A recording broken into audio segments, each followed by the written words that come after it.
Ah, você já passou por uma situação na vida em que pareceu que o caminho mais fácil para sair desse problema é a morte?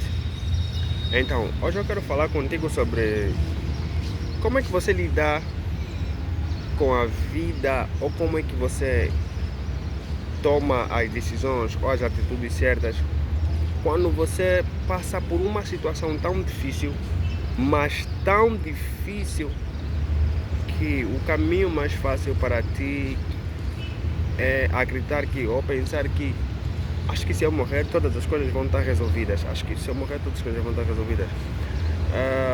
Estou a falar com pessoas que estão com uma doença terminal, estou a falar com pessoas que estão a passar por uma doença muito difícil, estou a falar com pessoas que estão a passar problemas financeiros realmente muito difíceis e não conseguem cobrir ou pagar, porque de alguma maneira aconteceu algo que estava inesperado, não estava no plano, o negócio caiu, os lucros baixaram para zero, você tem muitas dívidas com os teus sócios ou com os teus patrocinadores. Estou a falar com aquela pessoa que está a passar por uma depressão, que está com automutilação ou que está com uma ansiedade crônica.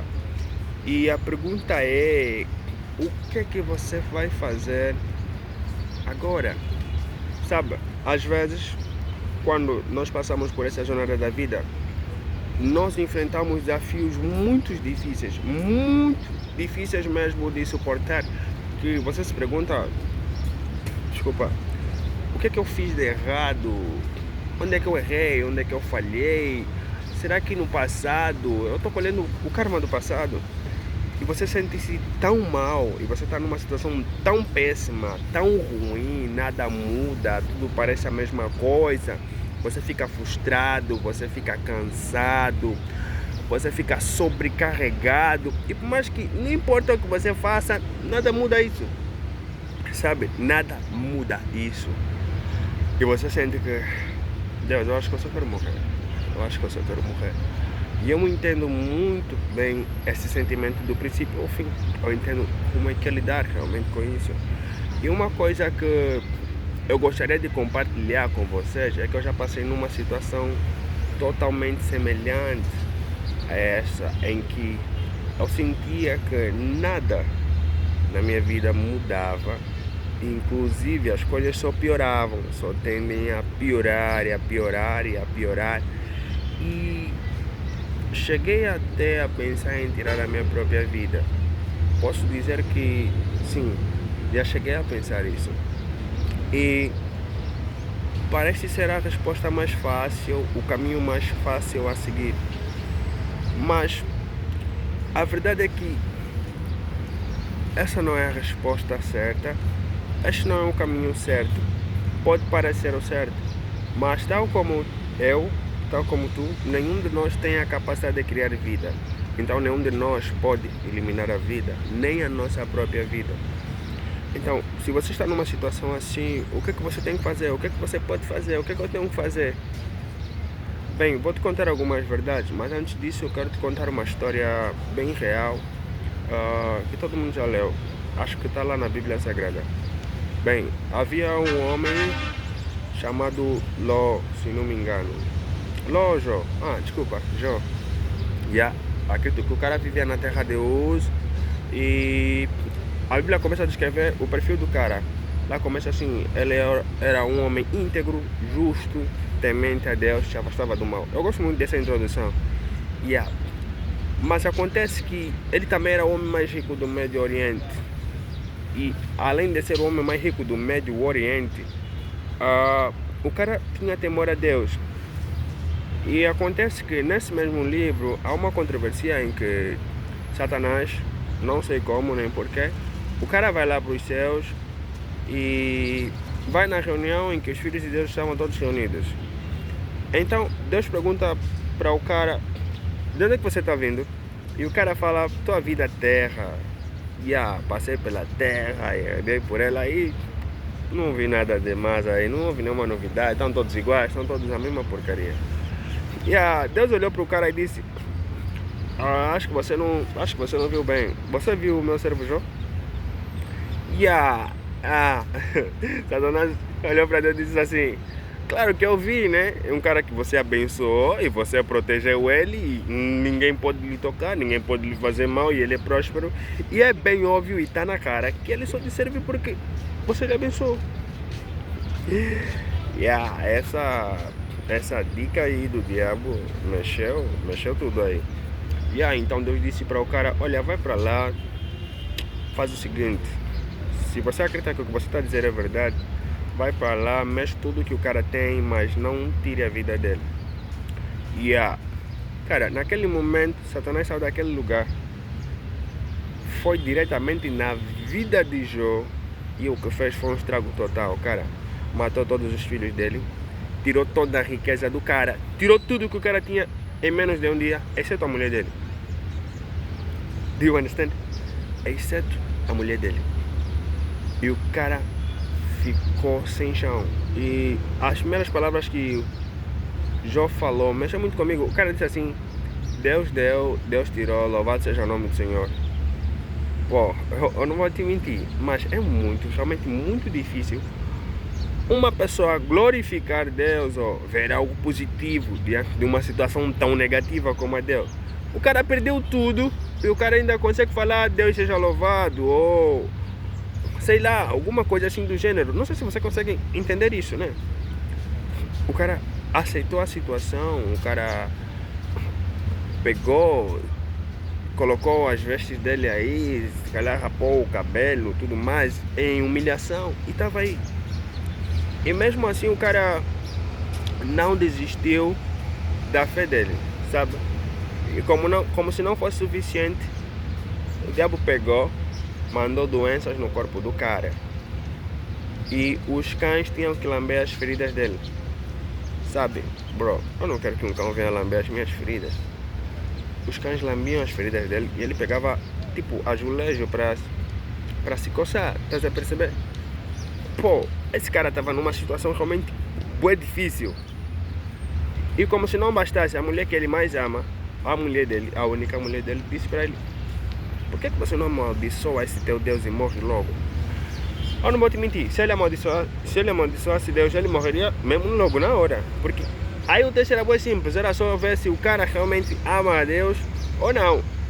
Porque uma coisa que é incrível, a primeira coisa que Deus fala sobre Jó não é o que ele tem, é o que ele é. Ele começa a descrever: havia um cara justo, íntegro. Pô, Deus se preocupa muito com essas coisas e ele prioriza muito essas coisas. Mas esse cara estava numa situação tão difícil, mas tão difícil, que ele clamava a Deus, que ele falava: eu não cometi nenhum erro, eu não cometi nenhum pecado, eu não falhei com ninguém, eu ajudei as pessoas. Cara, e os amigos dele, que também eram sábios, vinham contra ele e diziam: Deus está castigando você porque você fez alguma coisa errada, porque alguma coisa não está boa na tua vida, você falhou em algum momento. E ele falava: eu não falhei em nada, eu não falhei em nada, eu sou um homem justo, eu não falhei nada, eu não fiz nada de errado. Cara, era essa controvérsia toda que se passava na vida de Jó. E possivelmente você pode estar nessa controvérsia também. E segundo os escritores, estudiosos, arqueólogos, entre outros historiadores, a história de Jó durou mais ou menos, o sofrimento de Jó durou mais ou menos 6 a 9 meses. Ok? Esse foi o período em que aconteceu essa tragédia toda. Mas depois disso tudo, depois desses 6 a 9 meses, Deus viu que já está na hora de mudar esse cenário, ok? Acabou a brincadeira, está na hora de voltar tudo ao normal. E Deus pediu para Jó orar a favor dos amigos dele. E ele fez essa oração e Deus restaurou tudo que Jó perdeu, duas, 3 vezes mais. E essa história acabou bem.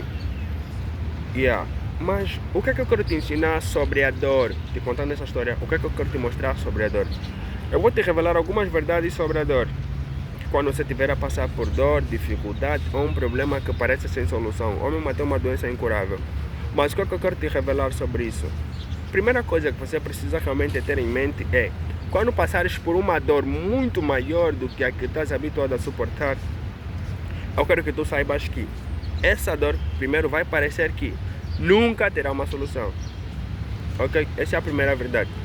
Primeiro é que essa dor vai parecer. Eu quero que você entenda que vai parecer, não que nunca terá uma solução. Essa é a primeira impressão que teremos na nossa mente. Como seres humanos, essa é a primeira impressão que nós temos. Que eu não vou conseguir suportar mais isso, que chega, eu não vou aguentar mais isso. A segunda coisa que você precisa saber, essa verdade é que a dor é temporária. Não importa o nível da dor, não importa onde você sente, não importa em qual área é. Não, eu tenho tanta dívida, eu acho que eu vou tirar da minha vida porque eu não vou conseguir pagar esse dinheiro. Não, eu estou tão doente que eu não vou conseguir ficar bem, não consigo ficar bem, não consigo recuperar. Eu já fui para vários hospitais, eu já fiz de tudo que eu podia. Eu acho que vou morrer. Ok? A outra coisa que você precisa saber realmente é que essa dor aqui é temporária. Não importa qual for, ela é temporária. Ela é temporária, ela tem prazo de validade.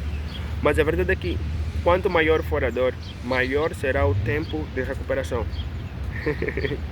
Do you understand? Então eu acho que ficar desesperado é algo natural, mas não deve ser algo constante. Ok? Essa dor é temporária. Essa é uma verdade que você precisa ter em mente. Mas quanto maior for a dor, maior será o tempo de recuperação. Eu não sei se você consegue perceber. Ai, é muito, eu não aguento, eu não suporto. Quanto maior for a dor, maior será o tempo de recuperação. Quanto maior for a dor, maior será o tempo de recuperação. Agora, a outra coisa que você precisa fazer é realmente confiar em Deus e colocar práticas diárias que possam te ajudar a sair do lugar em que você está. Por exemplo, se você está doente, você sabe que você precisa ir ao hospital. Tá bom, mas a medicação não tá a criar efeito. Quanto maior for a dor, maior será o tempo de recuperação. Então você precisa de entender que a dor é tanta, mas o processo de recuperação vai precisar de tempo, vai precisar de energia, vai precisar de entrega da tua parte, vai precisar de dedicação. E vai levar um tempo até te recuperares. Seja a nível emocional, a nível físico, ou até mesmo a nível espiritual. E é muito bom você empregar práticas espirituais enquanto você faz isso. Como, por exemplo, orar. Né? As pessoas oram quando estão numa situação muito difícil e elas pedem, por favor, Deus, me tira dessa situação, por favor, Deus, me ajuda. E o que acontece é que Deus não faz nada. Deus não nos tira dessa situação, Deus não responde essa oração e eles ficam frustrados, estressados. Mas eu orei. Quanto maior for a dor, maior será o tempo de recuperação. Tá bom, se você orou, isso é muito bom. A oração tem resultados, realmente a oração tem resultados. Muitas das coisas que eu tenho hoje é graças às orações que eu fiz. Você sabia disso? Então, se você já orou a Deus, você não pode ficar frustrado, estressado porque não está a sair dessa situação, ou não está a sair desse problema, ou não está a sair desse buraco financeiro, ou parece que essa doença não está a ser curada. Porque quanto maior for realmente essa dor, maior será o tempo para você se recuperar. E se você orou, você tem que esperar. E você provavelmente não verá o resultado logo de primeira. É muito óbvio, isso é tão lógico. Mas você já fez de tudo. Mas não há nenhum resultado. Não. Não, você só ainda não viu os resultados. Há resultado. Não é ainda do tamanho que você realmente espera. Vê, vamos lá ver. Quando a gente planta uma semente, milho, por exemplo, você planta milho, já plantei milho várias e várias vezes. E já acordei todos os dias para ver se ele já cresceu. Ok? Alguns crescem mais rápido que os outros. Isso é meio estranho. Eu não sei como e porquê. Mas nesse processo de crescimento, você vê que eles crescem lentamente. E às vezes aquele que você pensa que não está a crescer, cava só um pouco com a mão, pega a mão, porque aquela areia é bem leve que você, quando planta um milho, você primeiro tem que levantar bem a terra, arar bem a terra. Você pega só com a mão e puxa um pouquinho, você vai ver, ele está a crescer, tapa, mas ainda não são na terra. Então quando você passa por uma situação assim, você pode orar, você pode fazer tudo que você pode, mas mesmo assim não vir o resultado que você está a pensar. Porque os resultados começam a vir paulatinamente. Eles começam a crescer paulatinamente. Porque você passou, ou está a passar, por uma situação muito difícil. E para sair dessa situação requer tempo. Agora, você não pode parar de ir atrás da solução. Você não pode parar de ir atrás do cuidado. Você não pode parar de orar. Você não pode parar de acreditar. Você não pode parar de crer. Porque essas coisas não dão resultado na hora. Porque é como você querer sair de uma tempestade logo e ir para um lugar cheio de paz na hora. Isso, acho que isso é só nos filmes, né? Mas na vida real, quando passamos por uma coisa extremamente difícil, vamos requerer tempo da tua parte para deixar com que as coisas boas aconteçam. E coisas boas vão acontecer. você realmente vai conseguir sair dessa situação. Mas você precisa desenvolver essa mentalidade e ter isso em mente. Que essas são as coisas que você vai ter que passar. Ok? E essas coisas, depois de um período de tempo, vão te ajudar. Vão realmente te ajudar. Você vai sair dessa, você vai conseguir sair dessa. Então, o caminho mais fácil pode realmente ser tirar a tua vida. Mas você sabe que esse não é um caminho promissor. Primeiro é que existem pessoas que te amam. Segundo é que a tua vida faz muito sentido. Ok? A tua essência faz muito sentido. Yeah. E terceiro é que há sempre um jeito. Ok? Há sempre um jeito. Há sempre um jeito. Pode não acontecer um milagre, mas a gente pode aprender a lidar com isso e a viver com isso, a controlar isso e a nos cuidarmos. Mas uma coisa que eu posso dizer é que a tua vida importa e que há sempre uma solução. Se você gostou desse vídeo e achaste interessante, partilha com quem você ama, deixa um like e deixa um comentário. Obrigado e até a próxima.